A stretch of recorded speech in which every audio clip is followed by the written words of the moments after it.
What's up, everybody? It's your host here of the Two Guys in a Six-Pack podcast, Nick Seger. I'm coming with you to, I'm going to start a new segment. Monday through Fridays, I am going to be posting a short in the morning, just kind of going over all, breaking news in the NFL. And we'll see how this goes. All right, well, we're going to start off first, and then after my short, I'm going to hop on one game of Madden, record it all, and then off to work I go. All right, we're going to start off with Rams. Sony Michel retires, and I believe he was only in the league for 5 years.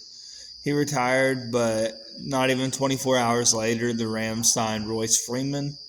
Sony Michel, Super Bowl winning running back, but I don't think they're missing out on a whole lot. By signing Royce Freeman, he could probably fill the load.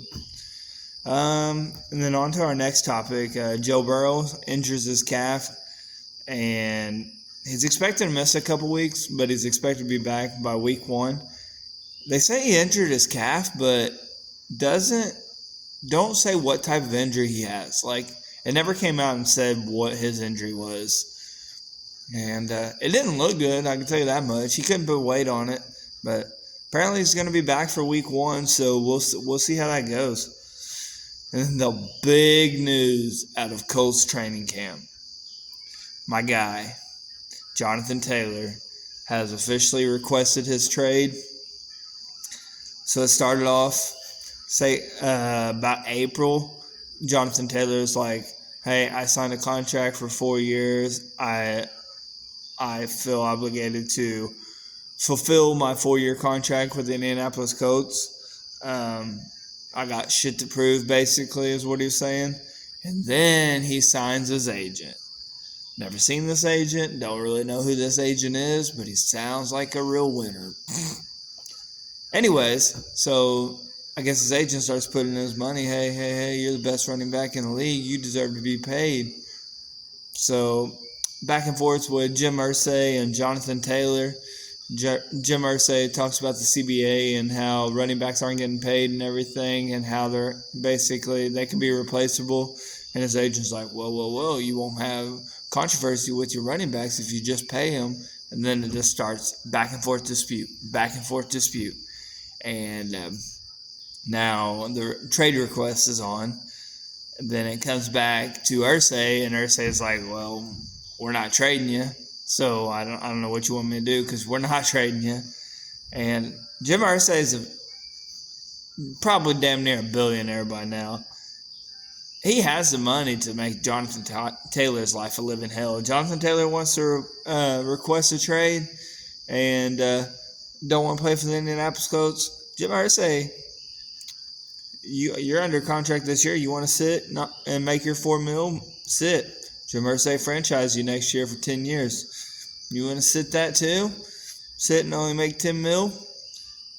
Jim Irsay, he owes you 120% of that franchise the next year, so it's about $12 million. So you want to sit out your next 3 years just because you want to be a little baby and you don't feel like you're getting paid?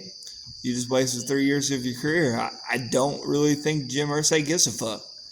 So, and then it comes out that somebody reported that Jonathan Taylor has back pain, and the Colts might put him on the non-football, I can't remember what it's called, non-football produced list or whatever, and he'll be sitting out the rest of training camp. But then JT comes back and be like, never had back pain, never complained of back pain, so whoever is saying I have back pain, get better sources. So, at first I thought it was just JT's agent and Jim Irsay, but JT's firing back now too. Apparently he's deleted Colts off his socials, so I don't know. It's definitely a messy situation, and definitely a situation we do not need, with Anthony Richardson trying to learn the playbook and trying to gel with all of his teammates. It's just putting him off on the wrong foot, and we do not need it. But in other running back news, Dalvin Cook is meeting with the Jets, and so far all the signs look like he might be a New York Jet by the end of this week. We'll see how that goes. And I wish my buddy was on here for this next news because my co-host Seger-Ballard. I really wish I can get his opinion on this. And I might have to make a separate video just for this and get his opinion on it. But Ezekiel Elliott is meeting with the Pats, and apparently, everything's going really well, and he might become a New England Patriot. I'd love to see what Shelby says about that. And in other news, Jalen Ramsey, meniscus tear. He will have surgery on it and will miss the start of the season, which I heard that report, and meniscus tear and getting surgery, I really thought he'd be out for the whole year. So I don't know if it was a minor surgery or if it's just a partial meniscus tear or what went on with that, because having surgery on your knee, I expected you to be out all season. But they're just saying he's going to definitely miss the beginning of the season, but could be back for halfway through the season. So, and then on our last topic today, and I'd love to hear you guys' comments on this. Comment and tell me what you think. What is going on with Travis Kelce? I have seen 2 different videos where he has punched 2 of his defensive players.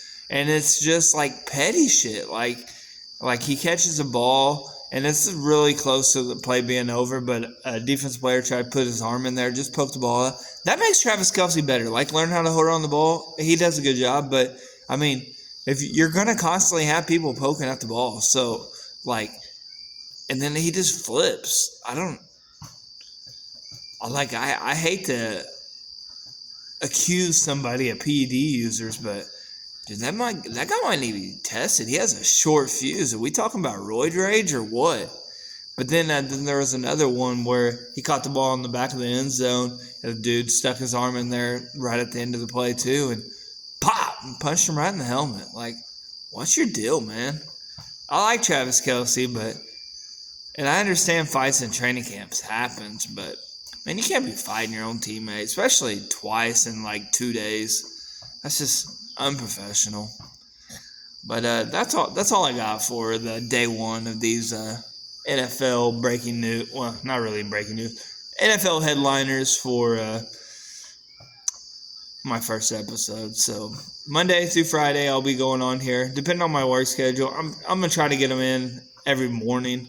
But I work swing shifts, so it's day night. So I'm gonna try to get it every morning then, at least be uploaded by 9:00 a.m.